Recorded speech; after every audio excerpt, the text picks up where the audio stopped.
Olá pessoal, tudo bem com vocês? Minhas saudações e cumprimentos a todos e a todas que estão acompanhando o canal, sejam todos bem-vindos. Aqui é o professor Lucas, professor de Direito Tributário e Processo Tributário. Sejam todos bem-vindos a este canal. Se você não é inscrito, peço que se inscreva no canal, curta o vídeo, compartilhe com os colegas, me ajude a fazer com que o canal cresça aqui no YouTube em número de inscritos e visualizações. E isso, para mim, pessoal, é muito importante, porque isso vai fazer com que o YouTube reconheça a relevância do material que eu coloco aqui no YouTube e assim compartilhe com mais pessoas aqui na plataforma. E assim fará com que o conteúdo de direito tributário seja acessível a todos de maneira gratuita e democrática. Esse é o objetivo do canal, para que todos se preparem para o exame de ordem da OAB em Direito Tributário e mesmo aqueles que ainda estão na graduação em Direito possam conhecer mais sobre a disciplina de Direito Tributário. E focando nessa aula de hoje no nosso 40º exame de ordem, na nossa segunda fase da OAB em Direito Tributário. Vamos hoje analisar mais um tópico, aliás, fazer uma revisão daquilo que a gente já tratou na primeira fase do exame da OAB. Agora nós vamos fazer uma revisão de algumas espécies de tributos que mais caem em segunda fase, tá? Então, meu objetivo hoje é fazer uma revisão de alguns tópicos que eu considero muito importante com relação às espécies de tributos. Então, pessoal, peço aí que já prepare o papel de anotação, um caderno de anotação, pegue bastante aquelas cores coloridas, né? Aqueles grifa-textos também. Deixe o seu Vademecum no lado, você que vai usar o Vademecum na segunda fase, porque tem alguns artigos que é importante vocês deixarem grifados aí no seu VAD, na parte do CTN, da Constituição, para que você consiga identificar na hora da prova qual que é a fundamentação jurídica para cada resposta. Vamos lá, então? Perfeito, pessoal, vou deixar minha imagem no lado e aqui eu vou ampliar o nosso slide de apresentação. Vamos lá. Muito bem. Então, hoje nós vamos ter uma nova aula, um novo tópico aqui para nós. E o tópico da aula de hoje será a aula 20, né? Continuando a nossa sequência de aulas aqui na playlist. Lembrando que essa playlist que tem aqui tem desde o início, a aula 1 até agora. Então, eu peço que acompanhe essa sequência de aulas teóricas e práticas que eu coloco aqui no canal. E hoje nós vamos fazer uma revisão de algumas espécies de tributos. Claro que não todos, mas aqueles que mais caem em segunda fase. E eu já havia alertado vocês sobre isso, inclusive quando a gente já analisou os tipos de questões que caem em segunda fase do exame da OAB. Então é importante que a gente faça essa revisão, porque assim vocês vão em conjunto comigo relembrando esses assuntos. E aí a gente vai também, na hora que for analisar as questões, a gente vai ter mais facilidade na identificação da resposta. E sempre tem alguma questão dissertativa de segunda fase que pergunta sobre alguma espécie de imposto ou alguma espécie de contribuição. Por isso que eu vou dar prioridade a esses dois tópicos na aula de hoje, focando na nossa segunda fase. Vamos lá, então? Perfeito, pessoal. O primeiro tópico que eu gostaria de tratar com vocês, é uma pena que a imagem ficou muito extensa aqui, e a minha imagem aqui, esse visor aqui que aparece no lado, ele acaba tapando um pouco da apresentação. Então, o que eu vou fazer? Eu vou tirar a minha imagem quando a gente for ler no final aqui o slide, e depois eu apareço novamente para a gente fazer o comentário. Mas mais importante do que eu aparecer aqui para vocês no outro lado, é a gente conseguir fazer esse treino, fazer essa análise desses tópicos que nós já analisamos na nossa primeira fase, mas é importante relembrarmos para a nossa segunda fase, tá? Então, um dos tópicos que eu gostaria de tratar com vocês, pessoal, é que se refere às contribuições gerais. Nós temos as espécies de tributos, como nós já estudamos, com base no artigo 3º do CTN. O artigo 3º traz o conceito geral do que é tributo. E desses conceitos, nós temos as espécies, os impostos, as taxas, as contribuições de melhoria, os empréstimos compulsórios e as contribuições gerais. Nessas contribuições gerais, que são tributos vinculados, existem espécies de contribuições que a própria Constituição, inclusive, já traz esses tipos de espécies de contribuições. E quais seriam essas contribuições gerais? Quais seriam os exemplos que a Constituição traz? A primeira delas, e que geralmente cai em prova, é as contribuições sociais, ou as contribuições para o financiamento da Seguridade Social. Elas servem para financiar o sistema da Seguridade Social, que lembrando que compõe aqueles três microsistemas, sistema de previdência social, assistência social e o sistema de saúde. Lembrando que desses 3 sistemas, previdência, assistência e saúde, a previdência social é obrigatória para aqueles que exercem atividade remuneratória. E aí eles prestam contribuições previdenciárias ao INSS, que é o Instituto Nacional de Seguro Social, que é uma autarquia federal que administra estes tributos. E estas contribuições estão previstas no artigo 194 da Constituição Federal, que trata a respeito de toda a Seguridade Social e, mais especificamente, de como ela é financiada. Porque um dos princípios que rege a Seguridade Social é o financiamento dessa Seguridade por meio dessas contribuições. Uma outra contribuição que às vezes aparece em questões de segunda fase são as contribuições de categoria profissional, que são aquelas pagas pelos conselhos profissionais, pagas pelos profissionais que estão inscritos a esses respectivos conselhos. Então, por exemplo, os médicos têm o cadastro no CRM, Conselho Regional de Medicina. Então, as anuidades que os médicos pagam ao CRM, essas anuidades são tributos. Então, assim como as anuidades do CRM, as anuidades do CREA para os engenheiros e para as demais categorias profissionais, aquela anuidade que se paga é um caráter de tributo e é paga por esses conselhos que, por sua vez, vão fazer o repasse para uma parte desse repasse para os cofres da União. Lembrando que a OAB, a nossa OAB, a Ordem dos Advogados do Brasil, ela não é um órgão profissional de caráter público. O STF entendeu que a OAB tem um caráter sui generis. E por isso que a anuidade cobrada pela OAB não tem caráter tributário e, portanto, não pode ser objeto de execução fiscal. É importante que vocês lembrem disso. A Lei 6.830 de 80, que rege a execução fiscal do Brasil, ela tem como base o título, o tributo em si, o título público, aquilo que é executado. Entretanto, as anuidades da OAB não têm caráter tributário e, portanto, não entram na característica de tributo e não podem ser, portanto, objeto de execução fiscal. Então, no âmbito da execução fiscal, não entram as anuidades da OAB. Uma outra espécie de contribuição é a COSIP, Contribuição sobre a Iluminação Pública. Trata-se de um tributo municipal ou distrital previsto pelo artigo 149-A da Constituição. Pessoal, nós analisamos um exemplo aqui no canal, quando a gente analisou os tipos de súmulas, lembra? Em uma súmula do STF, diz que é inconstitucional a cobrança de taxa por iluminação pública. Então, por ser inconstitucional a espécie tributária taxa para financiar o serviço de iluminação pública, não é essa iluminação que a gente recebe em casa, que é a iluminação domiciliar, particular. A iluminação pública de praças públicas, de rodovias, de praças, de avenidas. Esta é a iluminação que eu me refiro. Esse tipo de iluminação não é financiado por taxa, e sim pela COSIP, que já vem incluído, inclusive, na tarifa de iluminação pública. Então, junto com a tarifa, que é um preço público que você paga pela concessionária de energia elétrica, aqui em São Paulo nós temos a Enel, então a gente paga a tarifa, e junto com essa tarifa já vem incluso a COSIP, que é a contribuição para a iluminação pública do município, tá?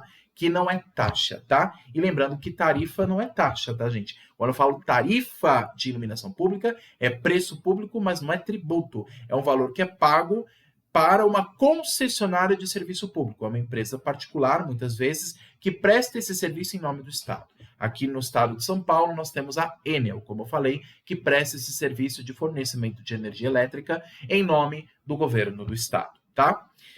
Além da COSIP, pessoal, nós temos as famosas CIDs, que também cai muito, que é a Contribuição sobre a Intervenção no Domínio Econômico, que está prevista no artigo 177 da Constituição.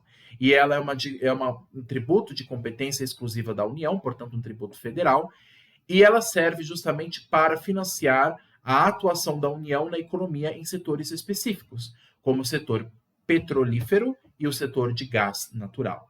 Então, a produção de petróleo e gás natural é de interesse público e, portanto, para financiar essa atividade de exploração desses resíduos, é necessário que haja o financiamento por meio da CID, a Contribuição sobre a Intervenção no Domínio Econômico. E essa CID, inclusive, vem embutido no valor que você paga na sua gasolina.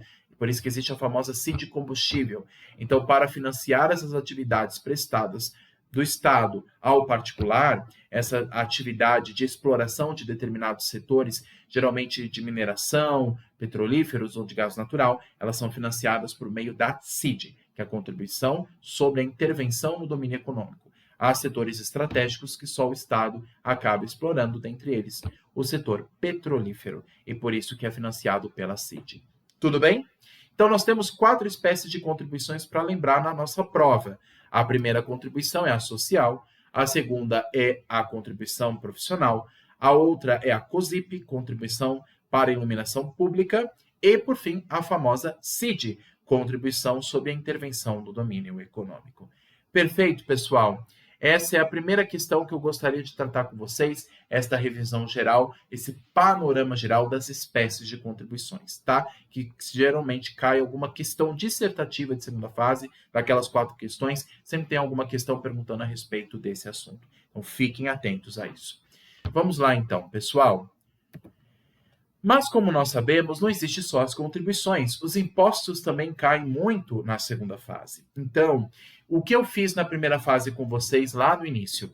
A gente fazia, inclusive, pessoal, uma revisão da famosa RMIT, que é a Regra Matriz de Incidência Tributária. Eu peguei com vocês, inclusive tem essas aulas até hoje aqui no canal, onde eu tratei com vocês todos os elementos, os 5 elementos que compõem a natureza jurídica de um tributo. Então, nós temos os critérios, dentre eles o critério material, que se refere à hipótese de incidência, o fato gerador daquele tributo. O critério espacial, ou seja, aonde que ele vai incidir, se em território nacional ou estadual. Critério temporal, quando que vai incidir. Critério pessoal, sobre quem é que vai incidir, ou seja, quem é que cobra, o sujeito ativo, e quem é cobrado, sujeito passivo, fisco e contribuinte. E o critério quantitativo, que é o quanto que se paga, que nada mais é do que a base de cálculo vezes a alíquota. Pessoal, nós temos os impostos extrafiscais e dentre eles nós temos o imposto de importação. E o fato gerador do imposto de importação, como vocês veem aqui no início, é a entrada de mercadoria estrangeira em território nacional. Entrou mercadoria estrangeira no país, já incide o imposto de importação. E o critério espacial deste imposto é o território nacional, porque é um imposto federal. Então, a sua incidência acaba ocorrendo, né? A incidência do imposto de importação ocorre em todo o território nacional, em portos, aeroportos, rodovias, todos os meios onde chegam produtos estrangeiros em território brasileiro e que estão apresentados perante a autoridade alfandegária. O critério temporal, quando, acabei me confundindo. Quando é que se cobra o imposto de importação? Na data do registro da declaração de importação por meio do despacho aduaneiro. O despacho aduaneiro é a atividade administrativa em que vai dar a regular entrada dessa mercadoria estrangeira em território nacional. Então, a autoridade fiscal, no caso, o agente da Receita Federal, a autoridade alfandegária, ela vai receber esse produto e vai permitir a sua regular entrada em território brasileiro. Essa atividade de permitir a entrada com as documentações devidas, com o pagamento de tributo, todas essas atividades administrativas se resumem no nome de desembaraço ou desembaraço aduaneiro ou despacho aduaneiro, como queira chamar. Esta atividade, esse desembaraço, esse despacho aduaneiro, é essa permissão administrativa que se dá para regular a entrada de produto estrangeiro em território nacional. E aí, portanto, é o momento em que se incide a data em que foi registrado a entrada desse produto. Quando chegou, por exemplo, aqui no aeroporto, chegou o produto, a data que foi registrado pela Receita é aí que vai incidir o imposto de importação. Quem é que cobra o imposto de importação? Quem que é o sujeito ativo? Bom, se nós estamos falando de imposto federal, é óbvio que quem cobra é a União Federal, por meio do seu órgão chamado Receita Federal do Brasil. O sujeito passivo é o importador, ou seja, quem paga esse imposto, aquele que solicitou a importação. Pode ser o importador, o destinatário também pode, ou o arrematante dos produtos apreendidos ou abandonados, com base no artigo 22 do Código Tributário Nacional. Então, existe a possibilidade, pessoal, de produtos que sejam abandonados em portos e aeroportos e a pessoa não quis pagar o tributo ou simplesmente deixou o produto lá, aí a Receita Federal apreende esse produto e deixa a leilão. Ela revende esse produto. Ela apreende aquele produto que não foi declarado em sede de impostos e, havendo apreensão desse produto, ela vende no mercado regular, por meio de leilão, por meio de um mercado público de negociação. E aí, o valor que vai ser negociado em leilão, o valor da arrematação é com base nele, é que vai ser calculado, inclusive, o imposto de importação. Então, tanto aquele que ganhou aquele produto em leilão, como também o importador, propriamente dito, ou o destinatário desse produto, tanto um quanto o outro, podem ser sujeitos passivos de imposto de importação. Critério quantitativo. Quanto que eu vou ter que pagar desse imposto? Quanto? Qual o valor? Eu preciso saber primeiro qual que é a base de cálculo e depois eu multiplico a alíquota. A base de cálculo é o valor da mercadoria, do qual provém de país originário, ou o preço da arrematação em caso de produto abandonado. Então, se o produto foi regularmente internalizado no Brasil, o valor desse produto vai ser o valor que propriamente foi pago lá fora, em dólar, em euro, ien e depois convertido em moeda brasileira, em reais. E caso o produto tenha sido abandonado na Receita Federal e depois apreendido pela Receita e levado a leilão, então esse valor que vai ser negociado a leilão, que geralmente não coincide com o valor de mercado, esse valor que foi negociado em preço público, em mercado público, nesse caso, é nesse valor que vai se calcular o imposto de importação. E a alíquota que vai incidir nessa base de cálculo? Essa alíquota, ela tem um princípio da exceção da extrafiscalidade, segundo o artigo 21 do Código Tributário Nacional, para atender à política cambial.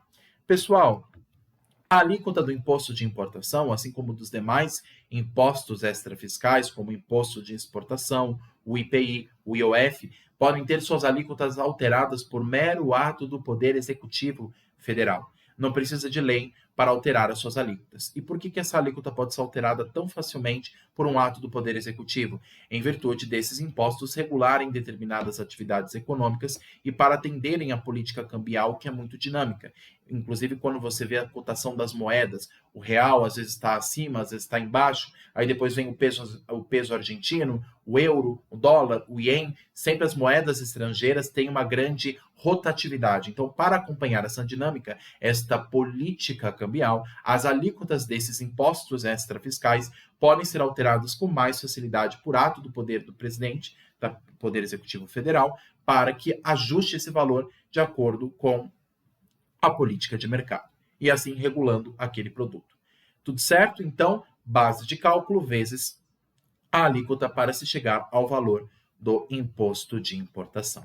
Perfeito, pessoal. Se vocês quiserem tirar foto, embora eu coloquei essa imagem aqui no canal para a comunidade de inscritos, e até no meu Instagram tem também esta imagem, e é fácil de vocês observarem ali no meu Instagram. Eu adoro colocar esses desenhos ilustrativos, porque aí fica mais fácil de vocês compreenderem como que se dá essa estruturação.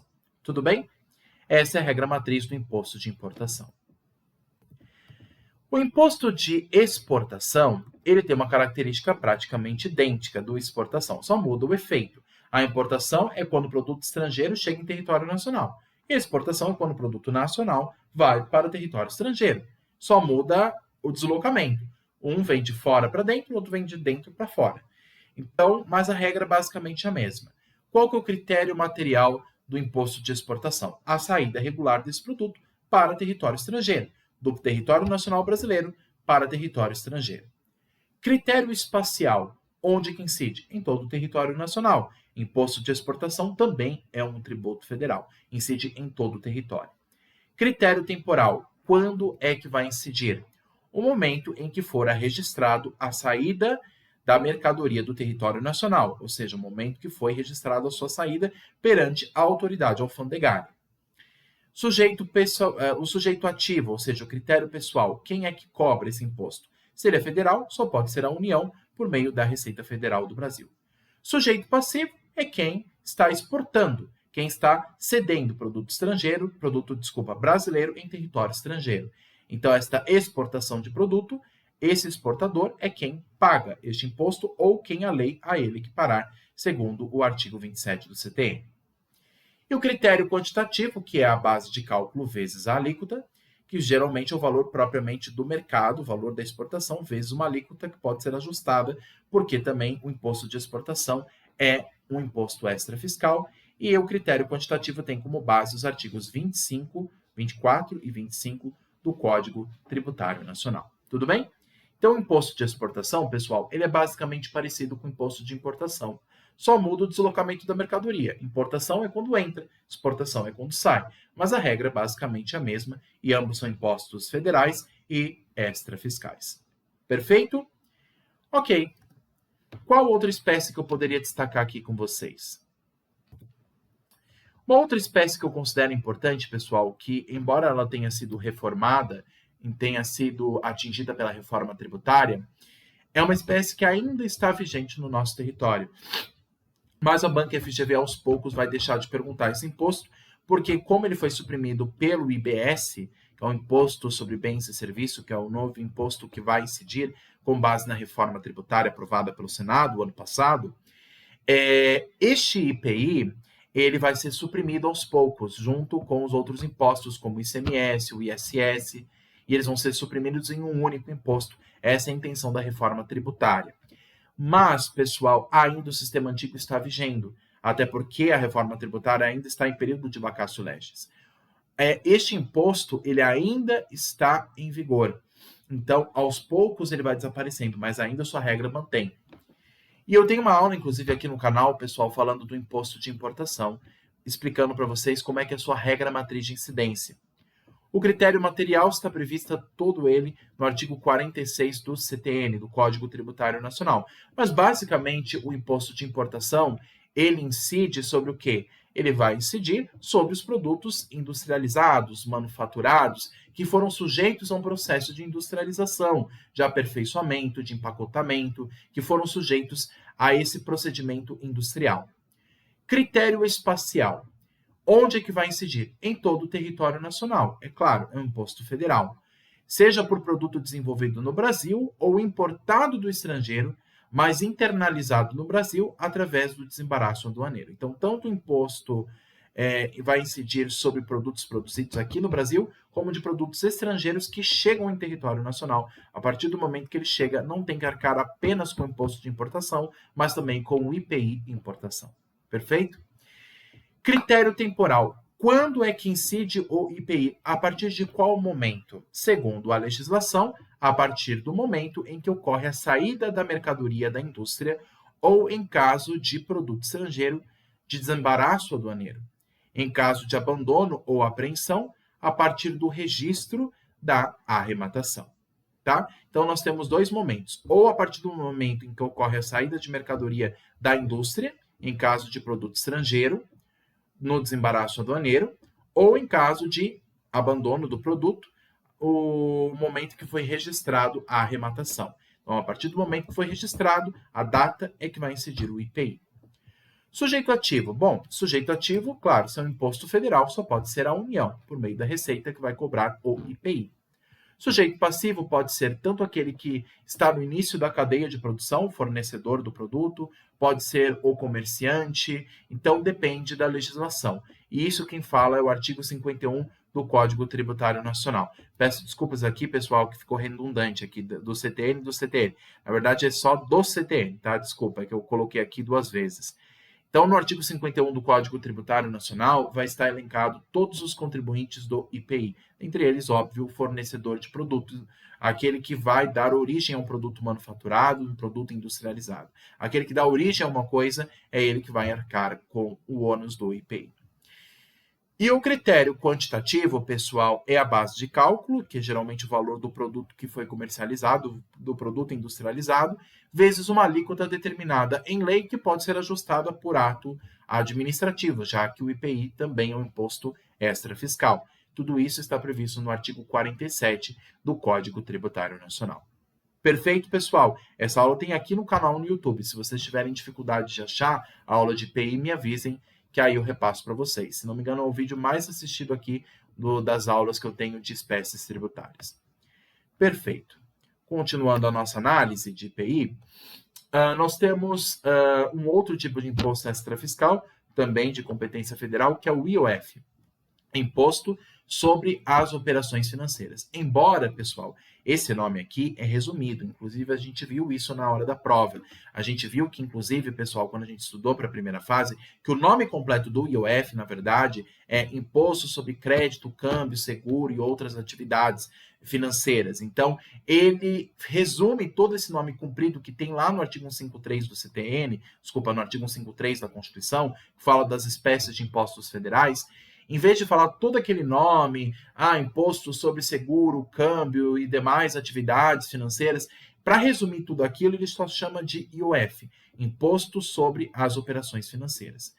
O critério material dele está previsto no artigo 63 do Código Tributário Nacional.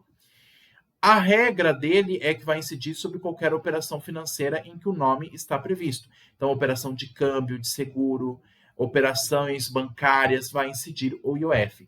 Inclusive, se você já foi numa caixa de banco, se você já foi num caixa de banco e já fez alguma transição bancária, não sei se alguém aqui já reparou que, inclusive, quando você faz uma transição bancária de uma conta para outra, ali no extrato vai aparecer a incidência já da alíquota de IOF descontado no valor que você repassou. Então, esta operação financeira que você desloca de um valor para uma outra conta, quando você quer transferir a conta para o seu amigo, um valor para a conta do seu amigo. Eu estou devendo R$50 para o meu amigo, então eu vou pegar da minha conta R$50 e vou fazer a transferência para esse meu amigo, por meio da transferência eletrônica, do caixa do banco. Essa transferência vai incidir o IOF, porque é uma operação financeira.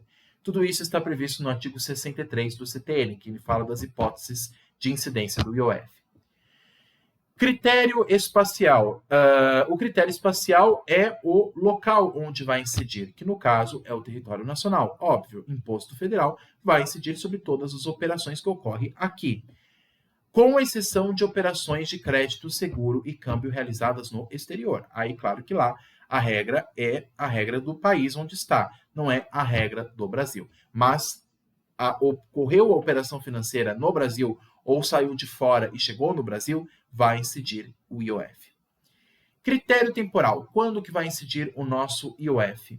Ele vai incidir no momento em que ocorre a operação financeira, ou seja, a transição bancária. Então, a partir do momento, do dia, da data, do horário em que você foi lá no caixa do banco fazer aquela transferência bancária, a partir daquela data registrada ali na máquina é que vai estar registrada a incidência do IOF. A partir daquele momento que ocorreu a operação é que o fisco vai perceber e vai incidir o IOF automaticamente.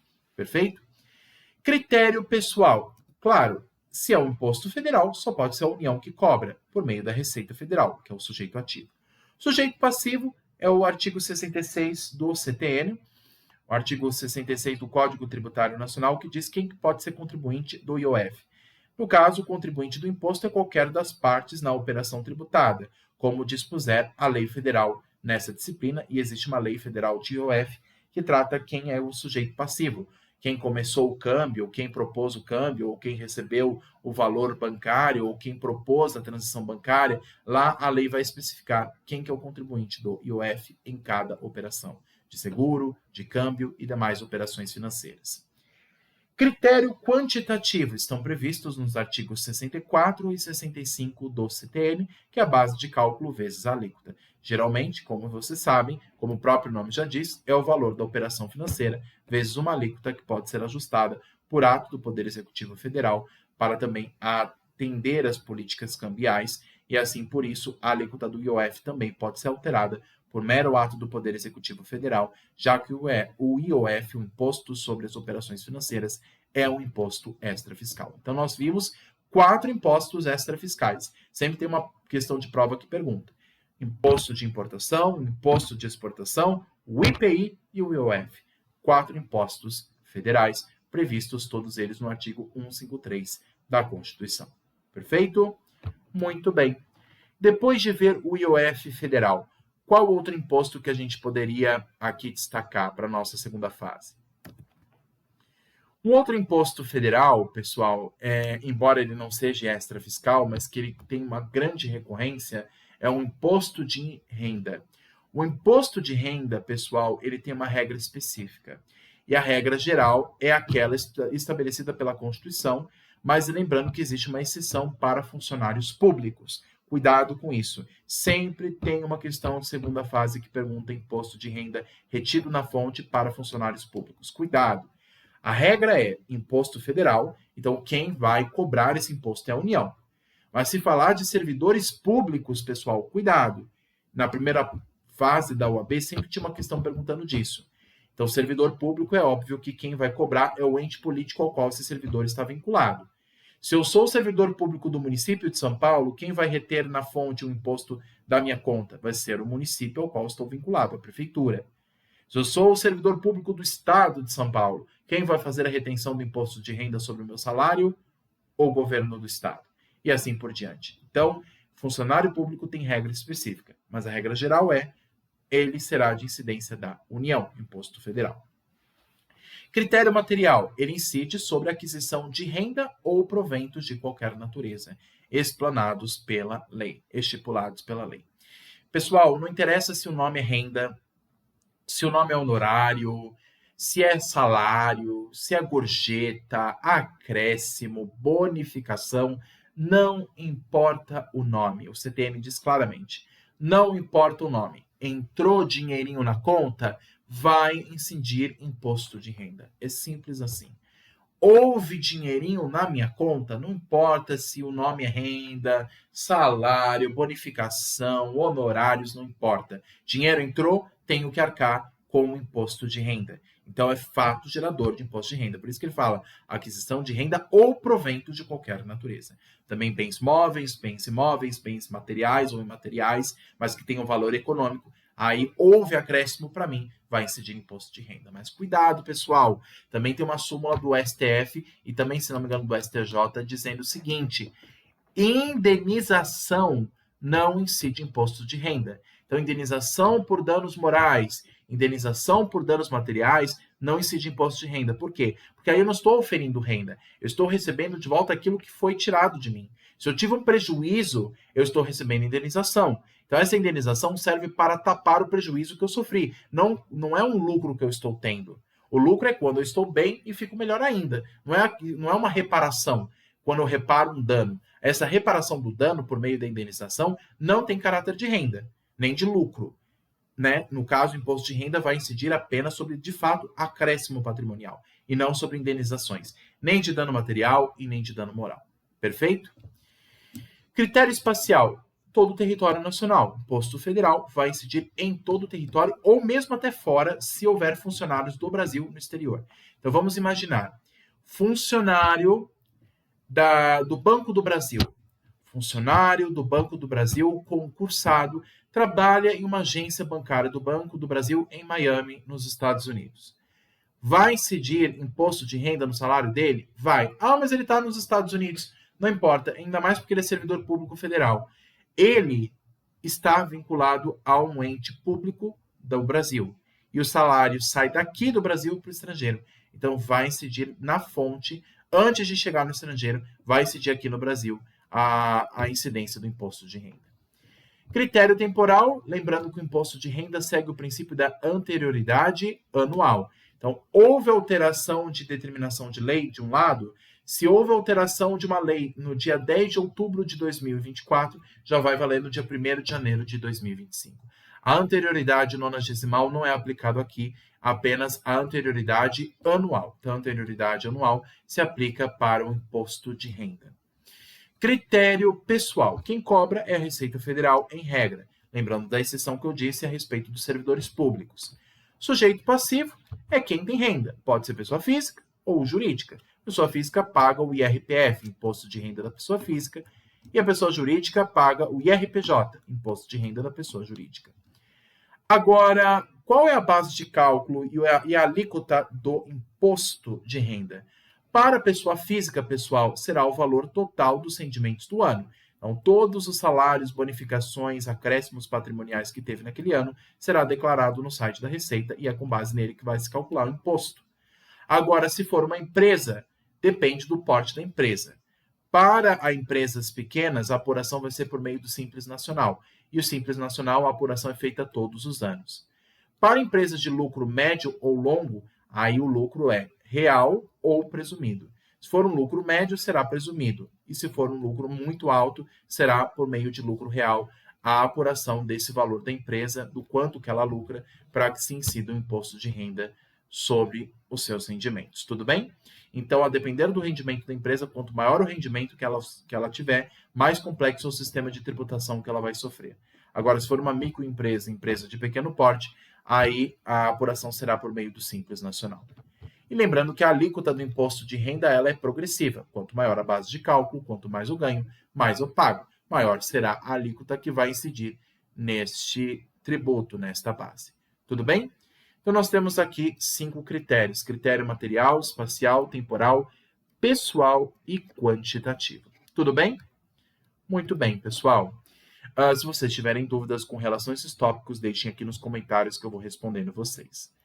Perfeito, pessoal. Depois de analisar o nosso imposto de renda, qual outro imposto que nós podemos analisar? Nós temos também o famoso ITR. Pessoal, ITR, ele não somente cai em segunda fase, ele despenca. Pessoal, ITR é uma espécie de imposto que eu nunca vi cair tantas vezes em segunda fase como essa. Então, pessoal, fiquem atentos com o Imposto Territorial Rural. A banca de segunda fase da OAB em Direito Tributário, eu não sei porquê, mas ama perguntar ITR. Dos últimos exames que nós tivemos, pessoal, do 39º, 38º, 37º exame de ordem, 36º exame de ordem, os demais exames anteriores que nós tivemos da OAB em segunda fase, teve pelo menos uma questão dissertativa perguntando sobre ITR. Então, é uma matéria que o pessoal ama perguntar porque gera muita confusão. É por conta disso. O ITR, o nome já diz, é um imposto que vai incidir sobre territórios rurais, que é diferente do IPTU, que é sobre territórios urbanos, tá? O ITR é de competência, inclusive, federal, como vocês sabem. Ele vai incidir sobre a propriedade do imóvel rural, ou o domínio útil ou a posse deste imóvel na zona rural, portanto, numa zona que está fora do perímetro urbano do município. Critério espacial vai incidir, obviamente, em todo o território nacional, em toda a zona rural que estiver em território brasileiro, ou que possua a finalidade rural. Mesmo que seja um imóvel dentro de uma cidade, mas que tenha finalidade agropecuária, por exemplo, este imóvel é rural e não urbano, portanto, vai incidir em TR. Agora, se for um imóvel urbano, com finalidade residencial, comercial, industrial, aí obviamente que esse imóvel vai incidir em IPTU. Tá? Então, o IPTU é municipal, o ITR é federal. Critério temporal, quando que vai incidir? No dia 1º de janeiro de cada ano. A apuração é sempre anual. Essa apuração feita de ITR é como se fosse do IPTU, é sempre todos os anos atualizada. Tá? E se inicia no 1º dia do ano base, ou seja, no 1º dia do ano posterior. Critério pessoal, quem é que cobra o ITR? Se é um imposto federal, em regra, a União. Mas, e aí que está o pulo do gato, mas, pessoal, cuidado, lembra disso na segunda fase, por favor. Eu imploro isso para vocês. É aí que está o pulo do gato, porque tem muita questão de segunda fase que faz pegadinha aí. Se o município tiver convênio com a União, ele pode, em nome da União, exercer não a competência, mas a capacidade tributária ativa para fazer a arrecadação de ITR e a cobrança das obrigações acessórias. Então, o município age em nome da União para cobrar o tributo e exigir as obrigações acessórias. Então, aqui existe, portanto, um convênio do município com a União e a União está delegando ao município a sua capacidade tributária ativa de fazer o recolhimento deste imposto e a arrecadação das suas obrigações. E também, pessoal, o seguinte, além disso,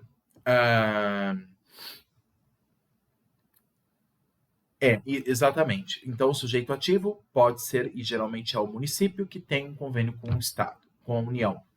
Então, o município age em nome da União para fazer a cobrança do ITR. E os funcionários públicos, inclusive pessoal da Fazenda Pública do município, podem cobrar o ITR daqueles que vivem em zona rural dentro do seu território, porque eles estão a serviço da União. Se o município tiver convênio com a União, ele tem autorização de cobrar o ITR. O sujeito passivo, quem é que paga o ITR? Contribuinte do imposto é o proprietário do imóvel, o titular do seu domínio útil ou o seu possuidor a qualquer título. Isso quem diz é o artigo 34 do Código Tributário Nacional. Quem que pode ser o sujeito passivo, ou seja, o contribuinte do ITR. Critério quantitativo, base de cálculo vezes a alíquota. A base de cálculo é o montante que vai ser apurado, que é o valor venal do imóvel. Não se confunde com o valor com valores móveis dos outros bens que estejam no local. Então, o valor que é calculado, pessoal, os hectares rurais que são calculados, é com base em si do imóvel, e não dos bens que estão nesse imóvel.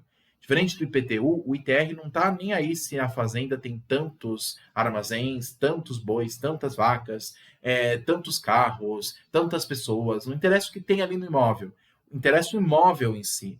Então, o cálculo é feito com base no imóvel, nos hectares rurais. Quanto maior o hectare, maior será, obviamente, a incidência e maior a base de cálculo para a incidência do ITR. A alíquota já é especificada no artigo 11 da Lei de ITR, que é a Lei Federal 9.393 de 96. Esta alíquota ela pode ser ajustada, mas, em regra, é ajustada mediante lei pela União. Tá? Lembrando que o município não pode legislar sobre matéria de TR, ele só exerce a capacidade tributária ativa em nome da União. Então, o município não pode emitir uma lei municipal para mudar a alíquota de TR. Quem muda é apenas a União.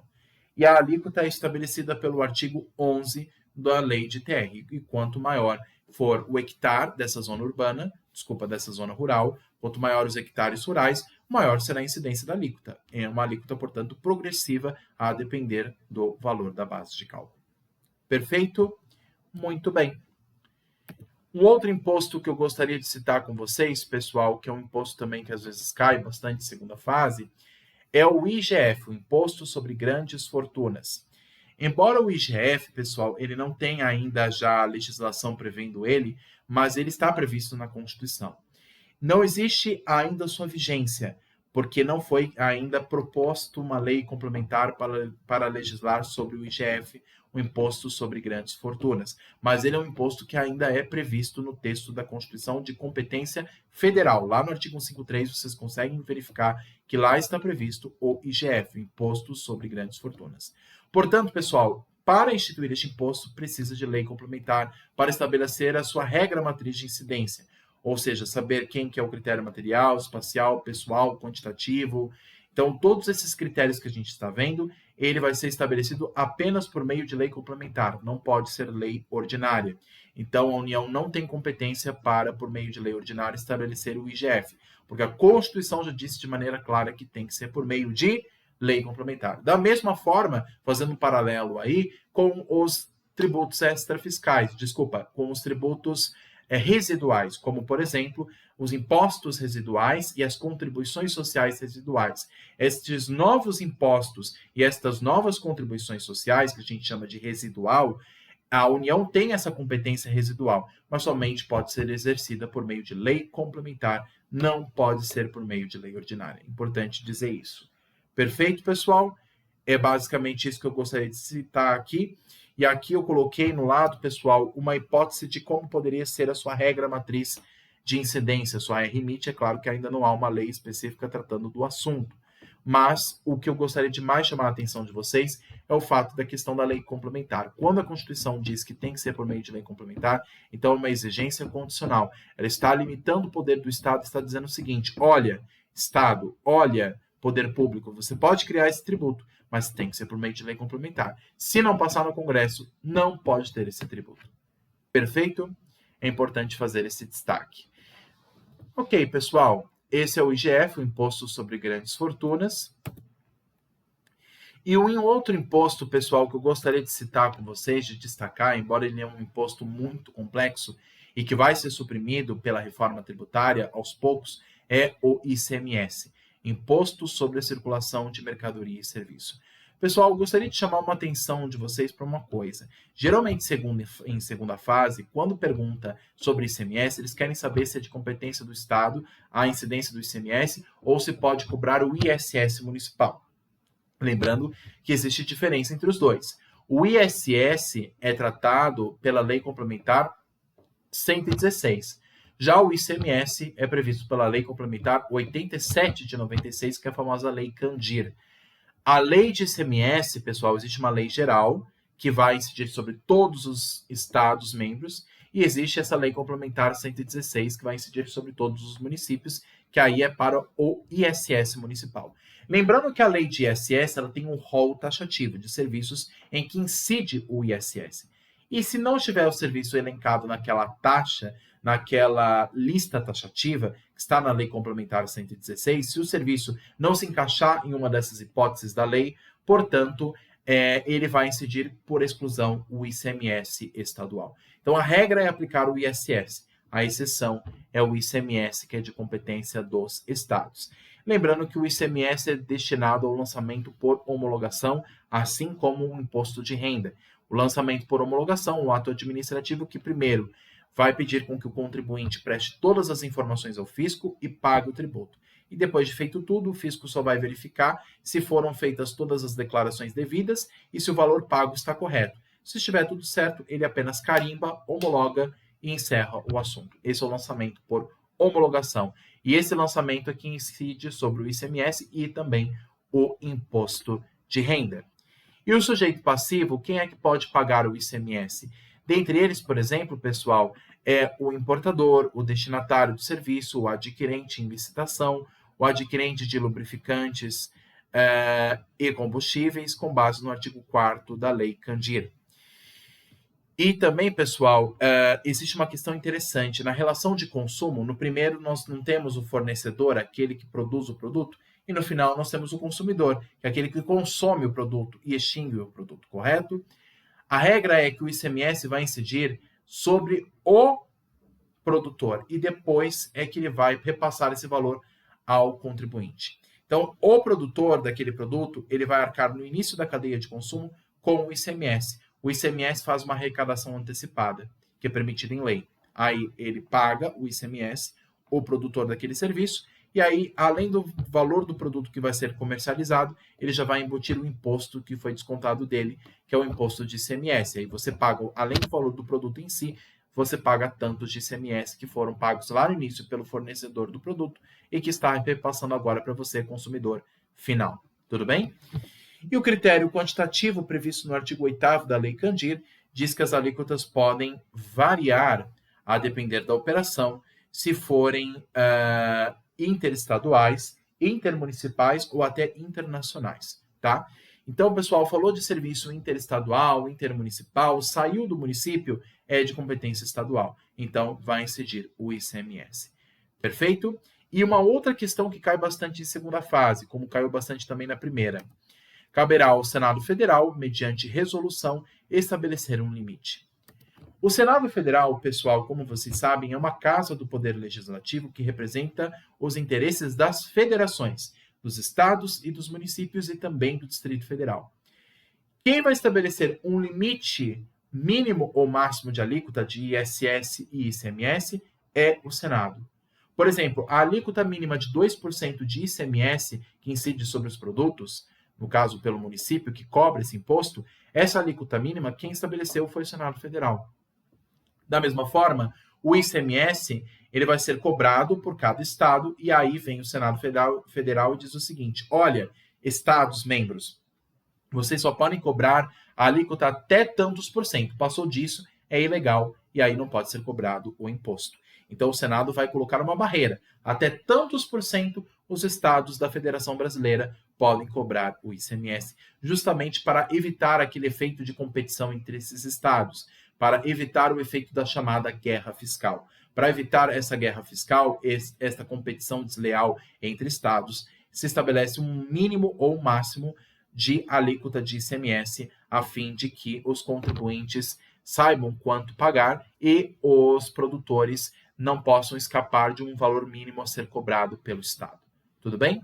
Então tem que ter uma limitação estabelecida pelo Senado, já que o Senado, e volto a dizer, é a casa, diferente da Câmara dos Deputados, o Senado Federal é a casa federativa, onde representa os interesses dos estados e dos municípios. Tudo bem? E também do Distrito Federal, que é um ente político. Perfeito, pessoal? Muito bem. Visto o ICMS, se vocês quiserem tirar foto aqui desse quadrinho também, eu recomendo, é importante para fazer essa revisão. Um outro imposto também que eu gostaria de citar e que tem uma grande incidência em questões de segunda fase é o ITCMD, que ele tem dois fatos geradores, a causa-mortes e a doação. Então, tanto a causa-mortes ou a doação, que são efeitos distintos, um é um processo de herança. O avô falece e deixa para os seus netos e filhos tantos de herança, de bens móveis e imóveis. Aí nós temos um processo de herança, lá do direito das sucessões, que é regido pelo direito civil. Então, existe aqui herança. É diferente de doação. A doação é, por exemplo, olha, eu não quero mais saber dessa casa, quer saber? Eu vou doar para você. Então, essa é a doação. Não envolve questão de herança propriamente. E a doação pode ser feita entre pessoas vivas, não necessariamente em virtude da causa-mortes, tá? Então, tanto a causa-mortes como a doação são ambos fatos geradores da incidência do mesmo imposto, que é o ITCMD, de competência dos estados. E lembrando que o critério material está previsto no artigo 35 do CTN. O critério espacial vai incidir no território dos estados ou do Distrito Federal, no caso de um bem imóvel, no local onde ele foi, no caso, registrado. No caso de bens móveis, títulos e créditos, caberá ao Estado ou Distrito Federal onde for processado o inventário ou rolamento. Então, se envolver bens móveis, o local onde vai incidir o ITCMD é o local onde o inventário foi lavrado pelo cartório, pelo cartório de registro de pessoas físicas. Lá no cartório, no tabelião, é que vai ser registrado este inventário. E aí, registrado, dando-se fé pública, portanto, este inventário, o local onde ele estiver, onde ele foi processado e registrado, é lá que vai incidir o ITCMD. Onde estiver o domicílio do doador, aí já envolve a questão da doação. Então, quando envolve a doação de bem imóvel, porque o ITCMD pode incidir para bens móveis, como também para bens imóveis, diferente do ITBI. Existe diferença entre o ITCMD e o ITBI. O ITCMD, pessoal, quando envolve bens imóveis, ele vai incidir sobre o local onde o imóvel está, não necessariamente onde a lavratura de escritura pública foi registrada, mas o local onde propriamente o imóvel se encontra. Estamos falando de um imóvel localizado na cidade de São Paulo, então a competência para cobrar será de São Paulo sobre o ICMS. Perfeito? Já as súmulas que envolvem o critério temporal, eu gostaria de destacar duas delas, como eu coloquei aqui, a súmula 331 do STF e a 114 do STF, que eu recomendo vocês deixarem grifados no vademecum de vocês. A 331 diz o seguinte: é legítima a incidência do imposto de transmissão causa-mortes no inventário por morte presumida. Então, mesmo a morte presumida pode ser fato de incidência do ICMS. Do ITCMD. A súmula 114 do STF diz que o imposto de transmissão causa-mortes não é exigível antes da homologação do cálculo. O critério pessoal, quem que cobra o ITCMD, se é um imposto estadual, só pode ser os estados ou o Distrito Federal. Sujeito passivo, que é o artigo 42 do CTN que estabelece, é o contribuinte do imposto, portanto, é qualquer das partes das operações tributadas, como dispuser a lei. Pode ser tanto aquele que doou, como aquele que recebeu a doação. Tanto aquele que recebeu a herança, como aquele que deixou o bem como herança. Embora, se falecido, aí só quem vai arcar é aqueles que herdaram. Muito bem. Critério quantitativo, nós temos a base de cálculo vezes a alíquota. A base de cálculo é o valor venal do bem, ou bens móveis transmitidos, tendo como base a lei estadual. Já a súmula 112 do STF diz o seguinte: o imposto de transmissão causa-morte é devido pela alíquota vigente ao tempo da abertura da sucessão. Gente, essa súmula 112 do STF, se vocês não deixaram grifado até agora no vademecum, deixem agora. Vão lá no vademecum de vocês, que vocês vão usar na segunda fase, e deixem grifado. Já teve questão de segunda fase que perguntou sobre a súmula 112 do STF. Qual que será a alíquota de incidência do ITCMD? Será a alíquota em que vigia na época da lei em que foi aberta a sucessão. Então, na época em que foi aberta a sucessão, ou que foi feita a doação, naquela época que vai incidir a alíquota da lei que havia naquele tempo, e não da lei nova. Portanto, se aplica a lei anterior, segundo a súmula 112 do STF. Lembrando que o ITCMD é sujeito ao lançamento por declaração em regra. Perfeito? Então, esses são os 5 critérios aqui: critério material, espacial, temporal, pessoal e quantitativo para o imposto sobre a transmissão, causa mortes e doação. Perfeito? Muito bem.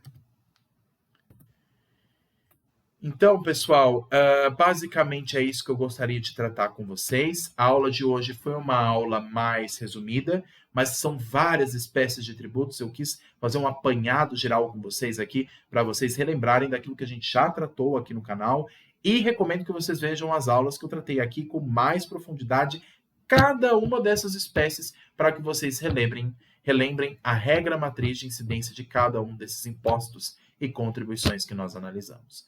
Muito obrigado, pessoal, pela atenção de todos. Fico à disposição no que for necessário para esclarecer as dúvidas de vocês com relação à matéria. Se quiserem o material dessa aula e das aulas anteriores, por favor, deixe aqui embaixo o comentário de vocês, o e-mail de vocês, para que eu compartilhe esse material por e-mail, seja em versão Word ou PDF. E peço, por favor, que curtam, comentem, compartilhem, se inscrevam no canal. Isso vai me ajudar muito a fazer com que o canal ganhe mais relevância aqui no YouTube. Perfeito? Muito bem. Tirando aqui do slide de apresentação, ampliando a minha imagem, agradeço a todos, pessoal, pela atenção. Espero que a aula tenha sido frutuosa. Foi uma aula extensa, já quase uma hora, né, 56, 57 minutos, foi quase uma hora de aula, mas é uma aula muito importante, com conteúdo muito importante, que tem grande incidência na segunda fase. O importante é que vocês compreendam o conteúdo e, se precisarem de ajuda, estou aqui à disposição para esclarecer as dúvidas, tá bom? Um abraço a todos, pessoal, pela atenção. Perseverem nos estudos que vai dar tudo certo. Um abraço e até a próxima. Tchau, tchau.